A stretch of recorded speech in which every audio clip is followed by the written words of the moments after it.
You think this is a game? I know you were there. Start talking now before I charge you with everything I can find.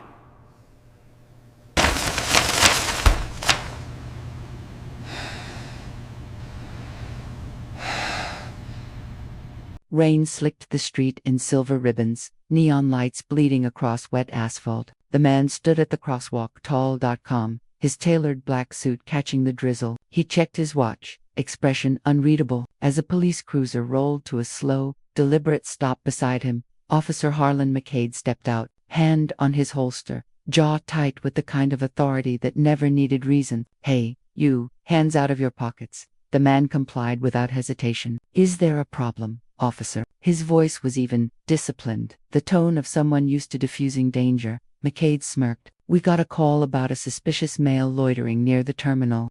"I'm waiting for someone," the man said, glancing at the distant terminal entrance. "My colleague's late." "Don't move," McCade snapped, circling. "ID." The man reached slowly into his jacket. Lightning flashed. A crack split the night. The officer's palm struck his face, hard. The sound echoed under the airport overpass, sharp, humiliating. Gasps from onlookers broke the rain's rhythm. The man's head turned slightly from the impact, but his eyes stayed fixed, cold steel beneath control. He pulled out a badge case, flipping it open with precise calm.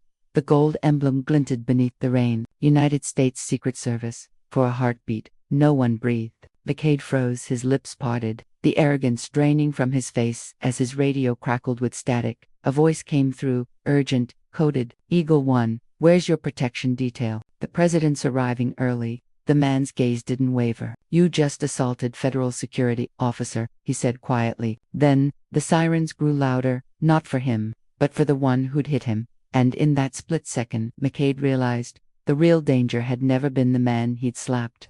Rain hammered the tarmac like static, relentless, cold, cleansing nothing. Marcus Hale adjusted his tie as he stood beneath the airport's overpass, suitcase beside him, phone pressed to his ear. "Copy that," he said, tone clipped. "Arrival delayed 30 minutes. Understood." He ended the call, slipping the device back into his jacket. A police cruiser idled near the curb, headlights cutting white into the rain. The door opened. Officer Harlan McCade stepped out, heavy boots splashing through shallow puddles. He was mid-30s, square-shouldered, eyes narrowed with suspicion sharpened by habit. "You waiting on someone?" he asked, voice casual but edged. "Yes," Marcus said evenly. "Presidential arrival clearance is confirmed." McCade's lips twitched. "Presidential arrival. You work here, federal assignment." McCade stepped closer, scanning the black man before him with open skepticism. "Fedra, huh? ID." Marcus reached into his jacket, slow, precise. "Of course, slow down," McCade barked, hand gripping his weapon. Passengers under the awning turned to look. Marcus froze, palms out. "I'm reaching for my identification." "Show it." The tension coiled like wire. He moved again, deliberate, cautious, pulled the badge case from his inner pocket. The officer's hands snapped up first. The slap cracked through the humid air, sharp as thunder. Gasps rippled. Marcus's head turned, his cheek stinging, but his spine straightened. Silence held the air hostage. Then he flipped open the badge. The gold insignia gleamed beneath fluorescent light. United States Secret Service. McCade's pupils widened. "What?" Airport security swarmed in, confusion colliding with protocol. Radios blinked, words tangled. "Fedra, assault, detained." Marcus spoke softly, every syllable controlled. "You just struck a federal agent." The airport director appeared, whispering urgently into McCade's ear, eyes darting between the two men.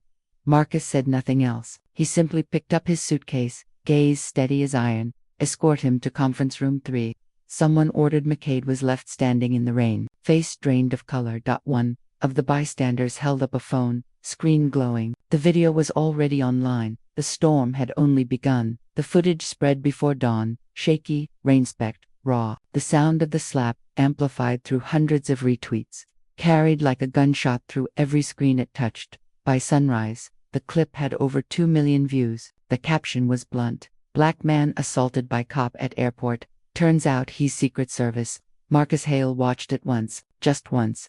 Then he turned off the phone and placed it face down on the table.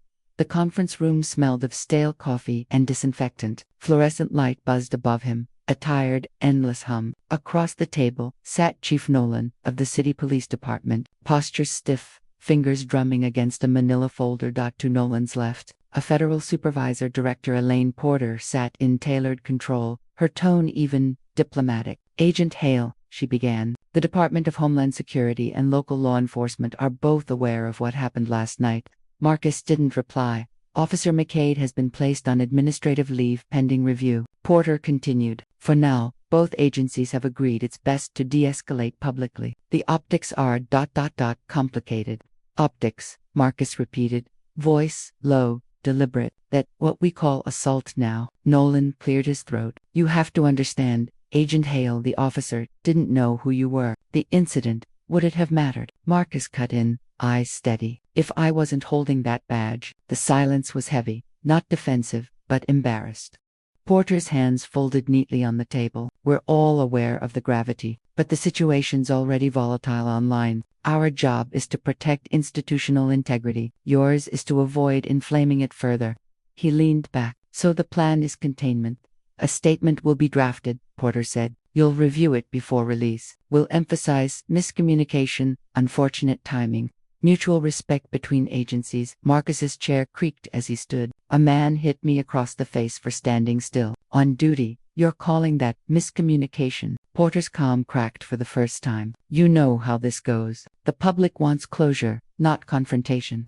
He studied her, the practiced neutrality, the avoidance trained into her years of bureaucracy. Then he exhaled, slow. And what do you want, Director? I want this not to define your career, Nolan added quietly, and not to ruin mine. Marcus stared at the wall, sterile, white, indifferent. He could still feel the print of McCade's hand on his cheek, though the sting had faded hours ago. It wasn't pain that lingered. It was the quiet certainty that the system would rather bury the bruise than acknowledge it existed. Agent Hale, Porter said more softly, we've both seen what happens when these things spiral. Let us handle it internally. He nodded, not agreement, but understanding. Right, internally. As he left the room, Nolan murmured something under his breath, a faint apology disguised as clearance procedure. Marcus didn't slow down to hear it. Outside, the hallway smelled faintly of ozone and jet fuel. The airport press office was already sealed by agents. Through the glass, he saw McCade standing alone, talking to another officer,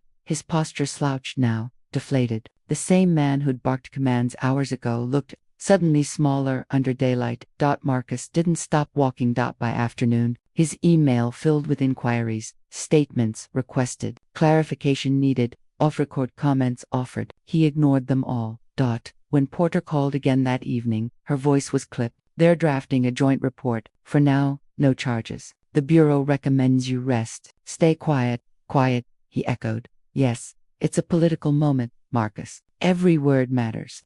He laughed once, not out of humor. Every word always matters. Just not every person. The line went dead.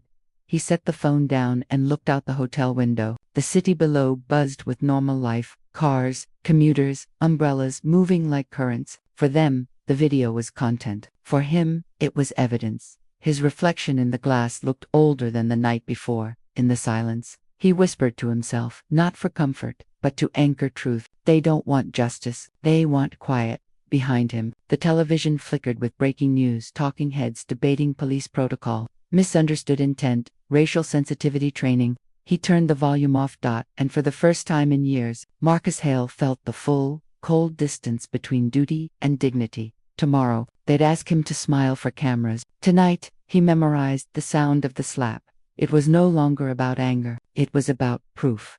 The video had a life of its own now. It crawled across screens like a living pulse, reshared, remixed, dissected. The slap replayed from every angle, slowed down, captioned with outrage or denial depending on who posted it. By midday, hashtags trended worldwide. Hashtag justice for Hale. Hashtag blue privilege. Hashtag HEDIDN. Single quotes to know Marcus didn't read the comments at first, but they found him anyway. Emails, notifications, headlines, Secret Service agent, escalated situation, cop suspended for mistake, not racism. Professional victim plays the race card again. Every sentence felt surgical, designed to cut clean and deep. In a downtown coffee shop, journalist Maya Trent scrolled through her feed, jaw tight. She'd covered police misconduct cases for years, But this clip, this silence between the slap and the badge reveal, it said everything. She sent a message to her editor, "I'm covering this one." Meanwhile, in Marcus's apartment, the blinds were half drawn. His wife Lena stood by the counter, phone in hand. "They're calling the house, Marcus. Reporters, strangers." He didn't look up from the window. "It'll die down soon. Don't lie to me." Her voice cracked, half fear, half fury. "They're saying you provoked him, that you refused to comply." He turned slowly. "Do you believe that?" "Of course not, but truth doesn't trend." Silence stretched between them. A silence shaped by years of unspoken vigilance. His teenage son, Aaron, entered quietly. "Dad, someone at school said you were the angry agent." They laughed. Marcus's jaw tightened. "And what did you do?" Aaron hesitated. "Nothing. Teachers said not to talk about it." Lena placed a hand on Marcus's arm. "They're afraid. Everyone's afraid. You being right doesn't make them feel safe." He exhaled. "That's the problem, isn't it?" The television flashed behind them. A panel of commentators debating the incident. One man in a suit said, "The officer acted on instinct. It's unfair to ruin a man's life over a misunderstanding." Another replied, "Unfair. The victim was a federal agent. What if he'd been anyone else?" Marcus switched the TV off. "They'll turn this into noise until it means nothing." That evening, Maya Trent's article went live. "The Sound of a Slap, What We Refuse to Hear." It detailed the history of Mick Cade's department, use of force complaints, dismissed lawsuits, disciplinary records sealed under training errors. Her writing was precise, unsentimental. It cut clean through excuses. The piece went viral within hours. McCade's union released a statement. The next morning, Officer McCade acted in good faith, unaware of the individual's federal status. "We urge the public to withhold judgment until all facts are reviewed." But facts were already everywhere. Citizens dug up McCade's social posts, past incidents, leaked dashcam footage. A picture began forming, not one bad moment, but a pattern. At headquarters, Chief Nolan held a press conference, face pale under the flashes. "We're cooperating fully with federal oversight," he said. "Officer McCade remains on leave pending findings." A reporter shouted, "Will he face charges for assaulting a federal agent?" Nolan hesitated. "That determination is above my authority." Marcus watched the live feed from his car.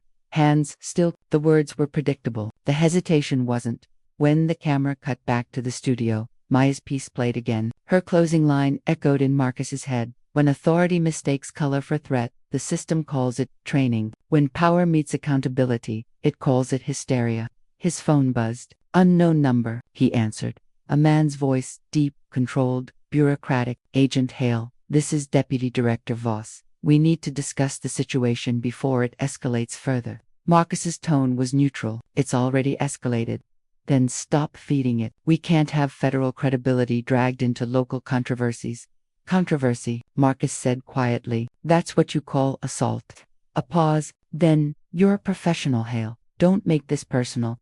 He hung up without replying. Outside, protesters began gathering at the airport. Not violent, just visible. Signs in rain-smeared ink read "Accountability has no badge and his badge saved him. What about ours?" Marcus stepped out into the crowd later that night, unseen, umbrella tilted low. He listened to chants, to anger, to hope.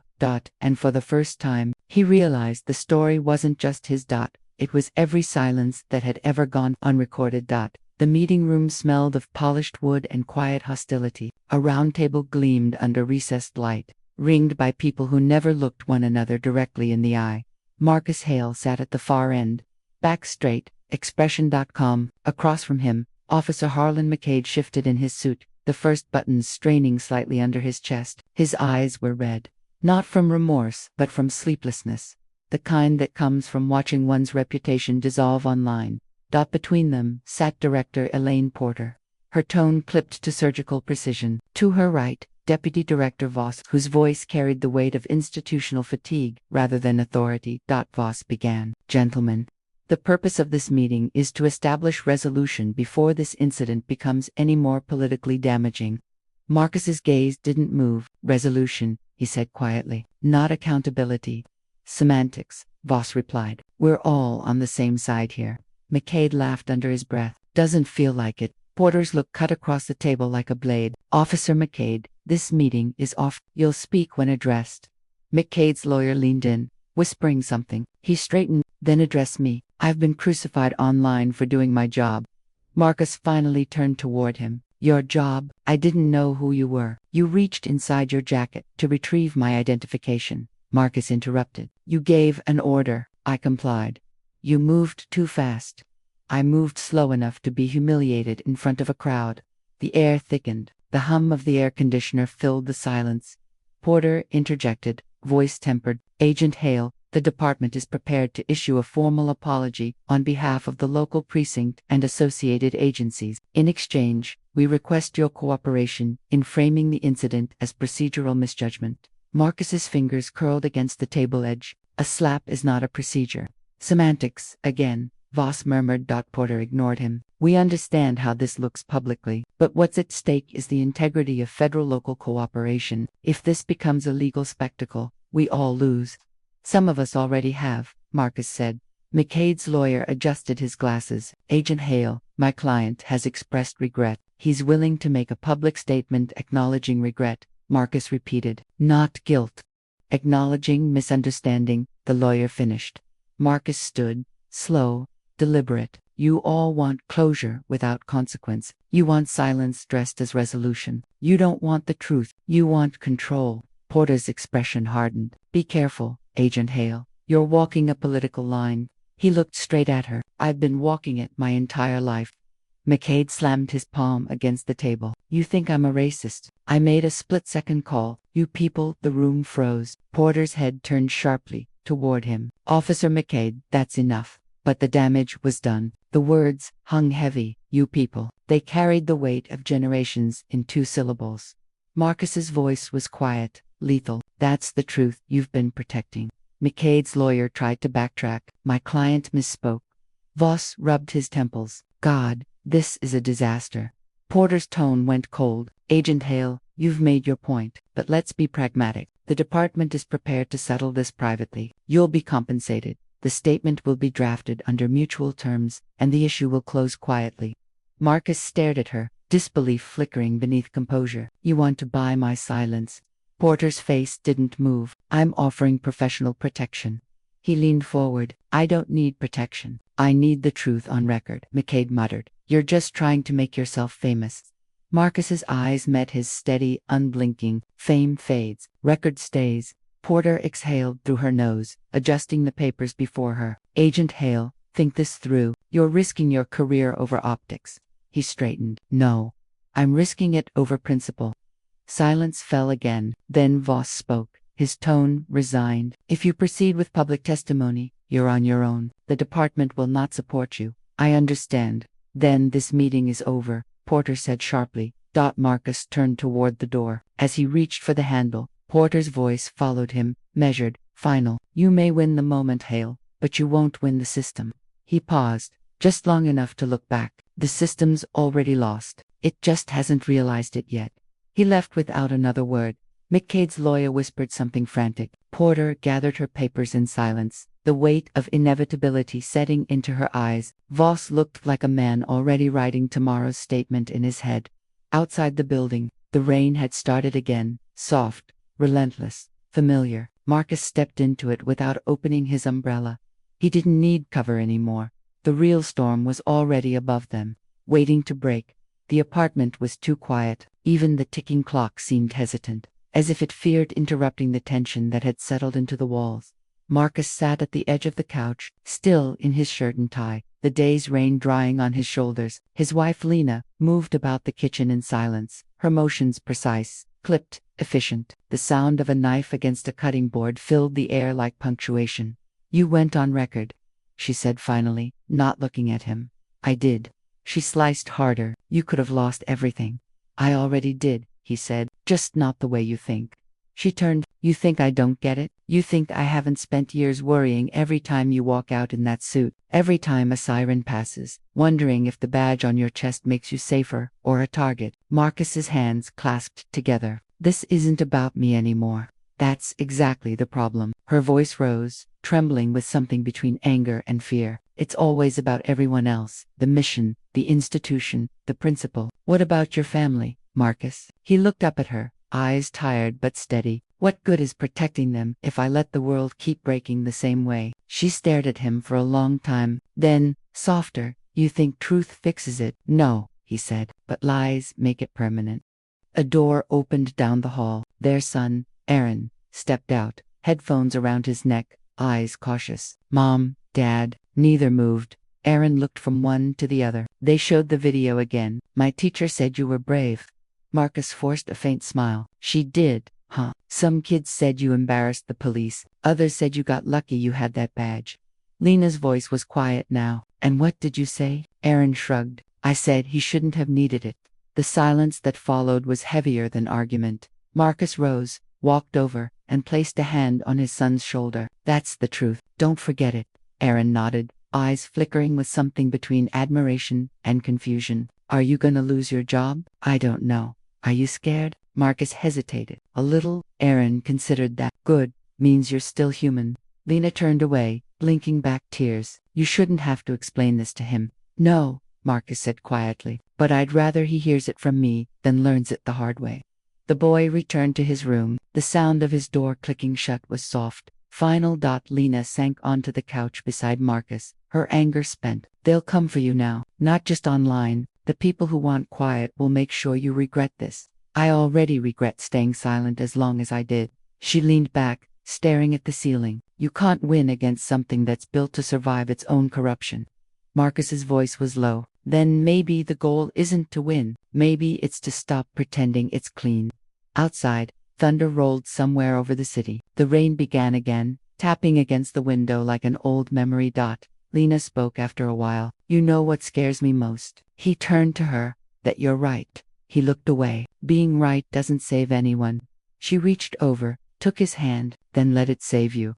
He didn't answer. He couldn't. The truth had already set its weight on him, heavy as the storm outside. He'd seen the machine up close, polished, precise, built to absorb blame and outlast outrage. It didn't fear lawsuits or headlines. It feared men like him, quiet, steady, unbending, the kind who didn't settle for silence. And somewhere deep down, Marcus knew this wasn't the climax. It was the fracture before collapse. The system was trembling, and tremors always came before the fall. 2 days later, the message came through an encrypted email. Subject, you don't know me, but you need to see this. Marcus almost deleted it, but the attachment name stopped him. Internal_complaints_McCade_2019-224.pdf. He clicked. Pages of redacted reports, loaded slowly, each stamped confidential. Beneath the black lines, fragments remained, phrases like verbal misconduct, disproportionate response, and pattern of behavior. Names of victims blurred into anonymity, complaints closed, pending retraining. Then, a second email followed. Senda, Maya Trent. I've been digging since your hearing. Internal Affairs buried at least 6 prior complaints against McKay. I can prove it if you'll confirm authenticity. No quote needed, just corroboration. Empty. Marcus leaned back in his chair. The small desk lamp cast long shadows over the hotel paperwork, over the silence of a man deciding how far he was willing to go. He picked up the phone and called the number she'd left. Trent. Her voice was brisk, tired. It's Hale. A pause. Did you get them? I did. Then you know this isn't an isolated slap. He said nothing. I need verification, she continued. If I run this without federal confirmation, they'll discredit it as fabrication. You're asking me to betray my agency. I'm asking you to expose what your agency already betrayed. Marcus exhaled, the sound measured. Meet me in 1 hour. No recorders. They met in a dim diner off the highway, one of those places that always smelled like burnt coffee and regret. Maya sat in a corner booth, laptop open, eyes sharp but sympathetic. You sure you want to be seen here? She asked as he slid into the seat opposite. I stopped worrying about optics 3 days ago. She turned the screen toward him. These complaints, all sealed by the department's internal board. 2 involved use of force against unarmed suspects. 1 dismissed on insufficient evidence. That phrase, ring familiar. Too familiar, he said. You think your director knew? He gave a short laugh. They always know. The real question is when they decide to stop pretending they don't. Maya studied him. You're calm for a man about to blow up his own agency. I've been trained to stay calm while everything burns. She smiled faintly. Then, let's light it properly. Marcus's eyes narrowed. I'll confirm authenticity, but I want the full story, not another headline about one bad officer. This is systemic. You print it that way, or not at all. You have my word, Maya said. No edits, no euphemisms. He nodded. Then you'll have your proof. That night, he drove to the field office, badge flashing him through 2 layers of security. The building was mostly empty. Fluorescent light buzzed along the corridor as he entered the archives room. He found what he needed fast: the digital logs, stamped with McCade's ID, noting disciplinary reviews, each ending with status, resolved internally. He copied them to a secure drive, heart steady, breath quiet. As he walked out, he passed Director Porter in the lobby, her eyes narrowing at the sight of him. You're not cleared for field work, she said. I'm not working a field, Marcus replied evenly. Then what are you doing? Finishing something you're afraid to start. Her expression hardened. You're making a mistake. He stopped. No, Director, you did. The next morning, Maya's expos hit every major outlet at once. Internal cover-ups shielded officer who assaulted Secret Service agent. The article was meticulous. Dates, memos, names, each line impossible to deny. Screenshots from Marcus's verified emails sealed authenticity. By noon, the department issued a statement calling for a comprehensive investigation. By evening, the chief of police was under review. The backlash came fast. Online vitriol, death threats, conspiracy theories, all directed at Marcus. Commentators called him a traitor, an opportunist, a politicized operative. He ignored them. But in the quiet of his hotel room, exhaustion pressed against his chest like armor turning into weight. He stared at the laptop, watching the digital storm rage, his name trending again, this time alongside whistleblower. His phone buzzed a message from Maya. You did it. They can't bury it now, he typed back. They'll try. The system doesn't drown. It floats on denial. Another buzz. Maybe, but the current's changing. He closed his eyes. For the first time, he allowed himself to feel the fatigue, not physical, but moral, the kind that comes when truth costs more than silence ever did. Outside, sirens wailed somewhere distant. The city was awake.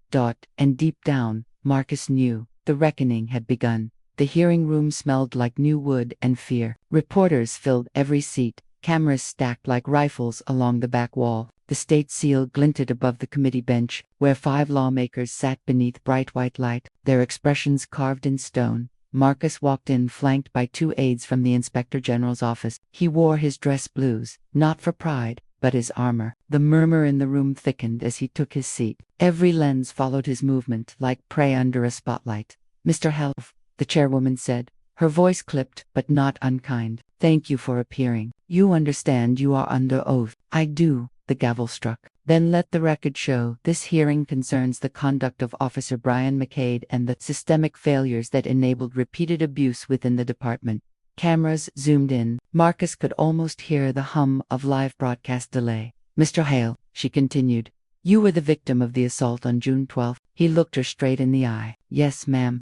And you are also the federal agent who provided documents revealing prior complaints against Officer McCade. I am. Murmurs. Flashes.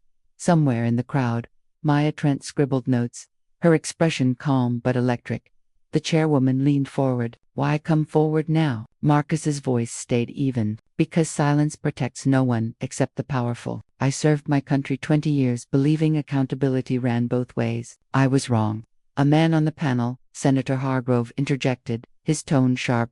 Agent Hale, are you suggesting institutional corruption? I'm suggesting institutional cowardice, sir. Gasps rippled through the room. The chairwoman rapped the gavel. Order. Hargrove scowled. Do you have evidence for such a claim? Marcus opened the folder before him. These are internal memos instructing field supervisors to minimize public scrutiny on complaints against Officer Mc. You'll find signatures from senior officials. He slid the papers forward. The clerk took them. Cameras clicked in a fever dot. Another committee member, younger and visibly uncomfortable, cleared her throat. Agent Hale, what was going through your mind when Officer McCade struck you? The question hung in the air like smoke. Marcus hesitated, not because he didn't know, but because reliving it demanded reliving the humiliation. I thought, he said finally, that I'd become exactly what he saw, just another black man to be controlled, not respected. In that moment, My badge meant nothing. My service meant nothing. Only my skin spoke. The room fell silent. Even the cameras seemed to hold their breath. The chairwoman looked pained. Did anyone from your agency contact you after the incident? Yes, to tell me to keep quiet until the narrative was managed. Managed. Meaning, until it could be explained without making anyone uncomfortable. From the back row, Maya whispered to her cameraman, "That's your headline." Hours passed in waves of questioning, some sympathetic, others hostile. The most cutting came near the end. Agent Hale, Senator Hargrove said, voice dripping skepticism.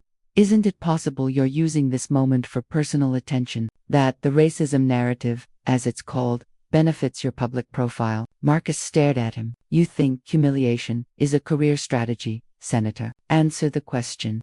He leaned forward, eyes cold. "If speaking truth costs me everything, then maybe attention is the only currency left that buys change."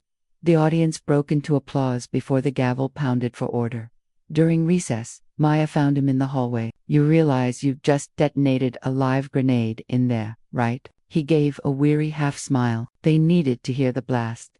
"You're trending again. The clips everywhere. I figured. Are you ready for what comes next?" He paused. "No, but I've been unready for justice my entire life. That's never stopped me before." When the hearing reconvened, the final witness was called, Chief Reynolds, McCade's commanding officer. He entered with arrogance, wrapped in formality, chin high, medals shining. The chairwoman's voice sharpened. "Chief Reynolds, did you authorize internal suppression of misconduct reports?" "I followed standard review protocol," Reynolds said, "which resulted in repeated innovations because the evidence was inconclusive." Marcus watched him, jaw tightening. "Or because you never looked?" Reynolds shot him a glare. "You people always—" The room froze. The words had escaped before he could stop them.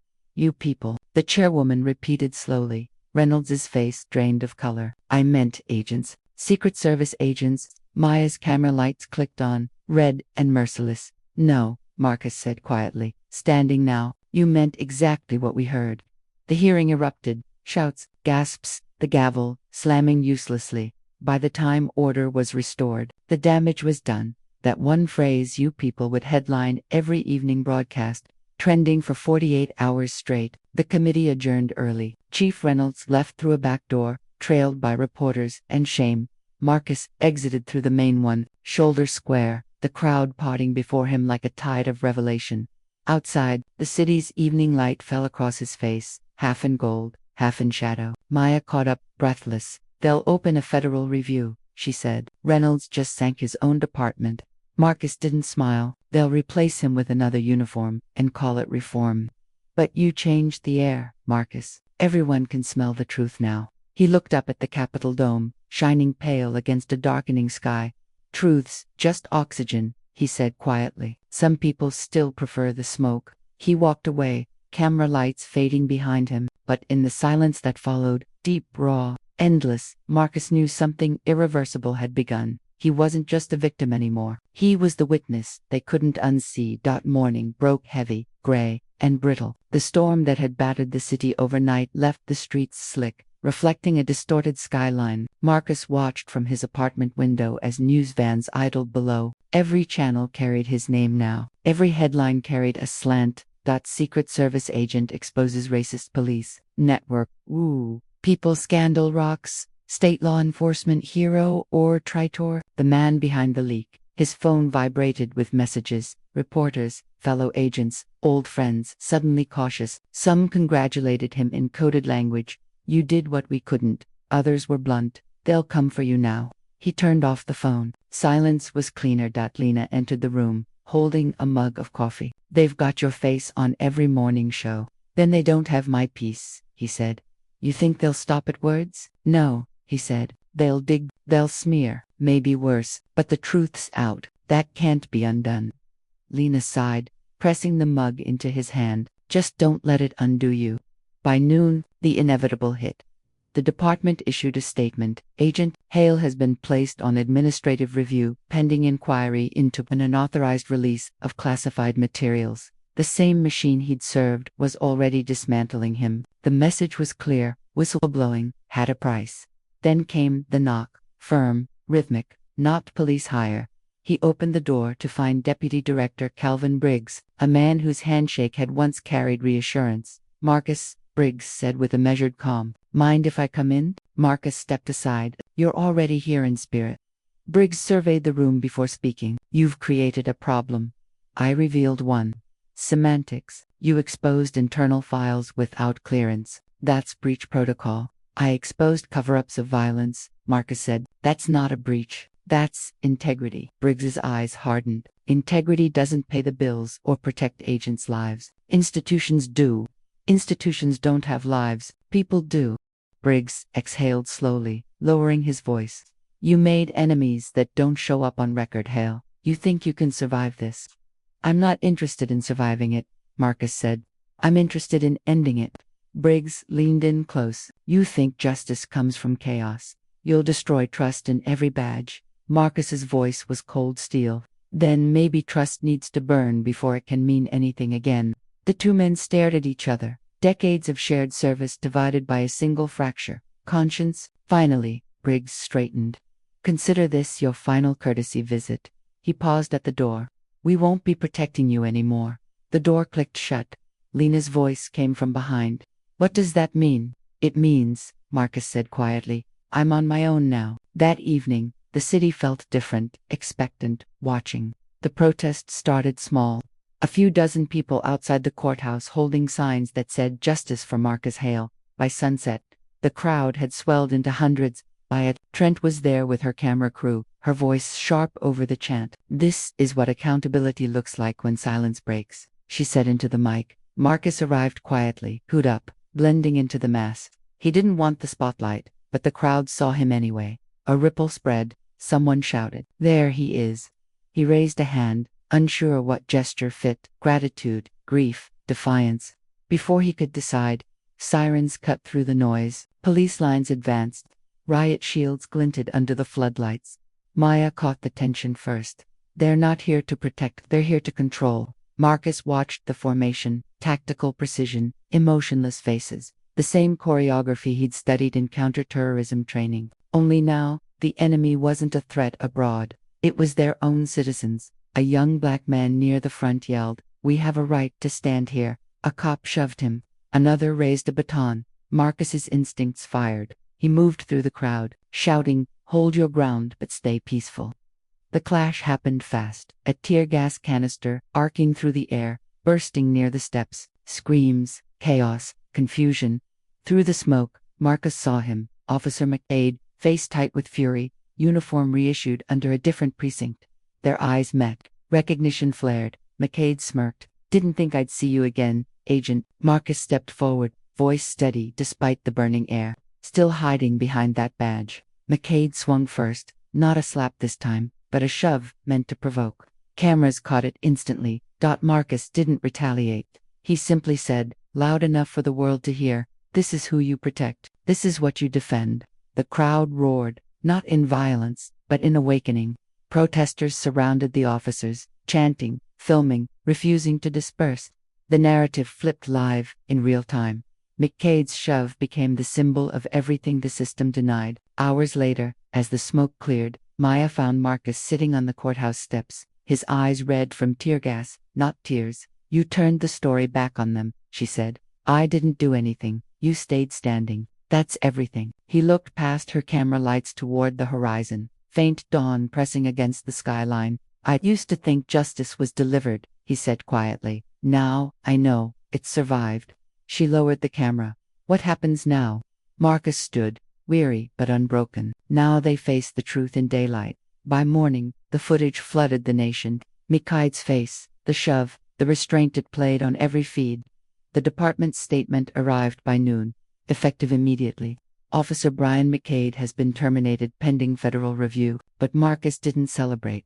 Justice wasn't clean. It came in fragments, bought by scars. Still, for the first time, the system had blinked. And the man who'd once been silenced had become the sound they couldn't mute. The city was still buzzing when the verdict came. 3 weeks after the protests, the footage, and the hearings, the system finally turned its gaze inward. The courtroom was packed beyond capacity. Cameras locked in on every breath.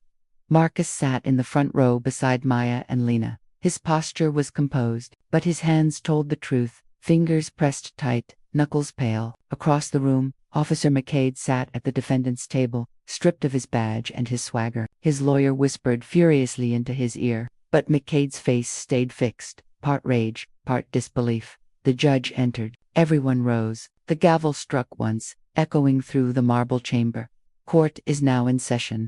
Reporters scribbled, microphones angled like spears. The clerk began reading the verdict, voice steady, neutral, almost cold. On the charge of assault under color of authority, guilty. On the charge of filing false statements, guilty. On the charge of obstructing justice, guilty. The final word landed like a door slamming shut. The room exhaled. Then came the sound, muffled, rising applause from the back rows. Restrained but unstoppable. McCade turned, eyes scanning the crowd, searching for someone to blame. His gaze caught Marcus's. For a heartbeat, the world shrank to two men, one in chains, one in scars. Marcus didn't look away. McCade's jaw clenched. "You ruined me," he hissed across the room. Marcus's voice was low, firm. "No, you did that when you forgot your badge meant service, not superiority." The bailiffs moved in, handcuffs flashing. McCade was led away as cameras swarmed. Justice had been spoken aloud, not whispered, not delayed. Spoken. Outside, the courthouse steps were a storm of reporters. Maya's microphone was already live. "Agent Hale," she called out, "do you believe justice was finally served?" Marcus paused at the top of the steps. The crowd below like a tide of faces, strangers, supporters, skeptics. "Justice," he said slowly, "isn't a verdict. It's a reminder, one we have to keep repeating, because power keeps forgetting." The soundbite traveled faster than the verdict itself. Within hours, it was everywhere replayed, quoted, dissected. Yet that night, when the noise finally faded, Marcus sat alone in his apartment, lights off, watching the rain slide down the window. Lena joined him quietly, sitting on the floor beside him. "You should feel proud," she said softly. "I feel hollow," he admitted, "like I spent everything I had just to prove the obvious." She leaned her head against his shoulder. "Sometimes that's what truth costs." He looked at her. Was it worth it? Her eyes met his. "Ask Aaron, in 10 years. 2 days later, Maya's expose aired, nationwide, titled, "The Man Who Refused to Stay Silent." It wasn't just about the slap anymore. It was about every system that looked the other way, until someone forced it to look back. Clips of Marcus testifying played alongside interviews with citizens who'd come forward after watching him, a schoolteacher who'd been racially profiled, a retired sergeant who'd witnessed misconduct, a young recruit who'd quit the force in protest. His story had become a mirror, forcing others to see themselves in it. Lena watched the segment from the couch. Marcus stood behind her, unseen, listening to his own voice echo through the TV. "Silence doesn't heal systems, it feeds them." He hadn't meant the words to sound prophetic, but now they did. That evening, an envelope arrived, plain, unmarked, slid under the door. Inside was a short letter. "Agent Hale, you don't know me, but your courage gave my son the strength to report his precinct's corruption. They tried to bury it, but he recorded everything. You reminded us that the badge doesn't belong to them. It belongs to the people, a mother." Marcus read it twice, the second time slower. Then he folded it carefully and placed it in a drawer beside his badge, not as a trophy, as proof that pain, when faced, could change something real. Weeks later, he stood before a classroom at the academy, invited back to speak. Young cadets sat in rows, clean uniforms, fresh ambition. He looked out at them. "You're here to protect," he said. "But protection doesn't start with muscle. It starts with memory, remembering who you serve and why." A hand went up in the front row. "Sir, what happens when the system itself is wrong?" Marcus didn't hesitate. "Then you stand anyway. Because if you don't, the uniform wears you, not the other way around." Afterward, he stepped outside into the courtyard. The sun broke through after days of rain, lighting the flag above the training grounds. Maya approached, camera in hand but off. "No more interviews," she teased. He smiled faintly. "No more noise. Just air, you know," she said. "They offered me an anchor position, prime time. You deserve it." She hesitated. "I couldn't have told this story without you." He looked up at the sky. "You told it better than I ever could." She studied him for a moment. "You still think truth's just oxygen?" He nodded. "Yeah, but maybe oxygen's what keeps the fire burning." Later that night, Marcus drove to the edge of the city. He parked near the water. where the skyline shimmered like a reflection of everything he'd lost and everything he'd reclaimed. He pulled out his badge, ran his thumb across the number engraved beneath the seal. Then he set it gently on the passenger seat and whispered, "Now you mean something again." The tide rolled in. Lights flickered across the bay. Somewhere behind him, sirens wailed faintly, distant, not threatening. Just another rhythm in a city finally beginning to breathe. And for the first time in months, Marcus exhaled without fear. He didn't win. He endured. And in a world built to silence men like him, that was victory enough. 6 months later, Washington, D.C. looked different, not in its architecture, but in its air. The courthouse still stood, the same marble and stone, but the crowds outside carried different signs now. Accountability is patriotism. Justice has no color.